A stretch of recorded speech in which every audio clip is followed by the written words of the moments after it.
Thanks to the UN Office of the Special Advisor for Africa for organizing the Africa Dialogue Series 2020. This year is a landmark year for taking stock on the advancement of women and gender equality. It commemorates the 25th anniversary of the Beijing Platform for Action, as well as the 20th anniversary of UN Security Council Resolution 1325 on women, peace, and security.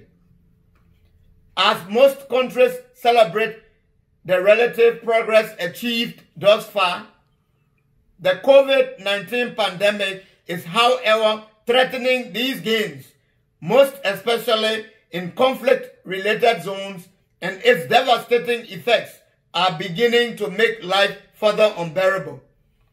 The pandemic has had an adverse impact on the world's socio-economic systems and worsened the compounding impact felt by women, girls, and the underprivileged. During most humanitarian crises, women and girls tend to bear the brunt of the economic, social, and health burdens as economic providers and caregivers during the response and recovery stages. As was experienced in Liberia during the Ebola crisis, the prevention measures instituted, such as quarantines and the restriction on movements, significantly obstructed the economic and livelihood activities of women, resulting in increased poverty and increased food insecurity. It is therefore essential that as we renew our call for international cooperation and solidarity in the response to COVID-19 and to ensure relief to our economies, initiatives must consider the socio-economic and financial plight of women.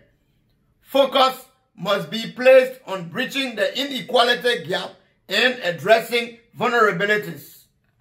The proliferation of domestic and gender-based violence during this COVID-19 pandemic is also of major concern.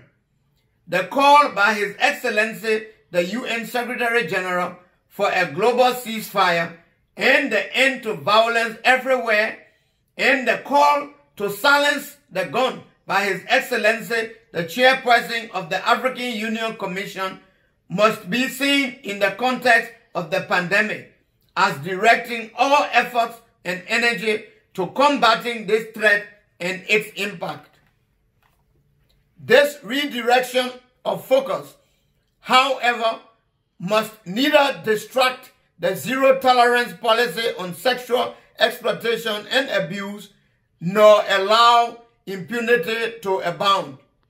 20 years of advocacy through UN Security Council Resolution 1325, which calls for special measures to protect women and girls from conflict-related sexual violence, must neither be minimized nor compromised. Justice and the rule of law must not fall into abeyance. As governments continue to address the socio-economic impact of COVID-19, it is important that women and girls are represented at every level of the response, from planning to decision-making, to ensure effective and sustainable results. Finally, on behalf of His Excellency Dr. George Manneh Weah, President of the Republic of Liberia, and Liberia's Feminist-in-Chief, and the government and people of Liberia, we salute and pay tribute to the women of Liberia, Africa, and the world, and reaffirm our unflinching commitment and support to the zero-tolerance policy on sexual exploitation and abuse, and women, peace, security, and development agenda, and the implementation of the UN Security Council Resolution 1325. Blessed and safe Africa Day to all in advance.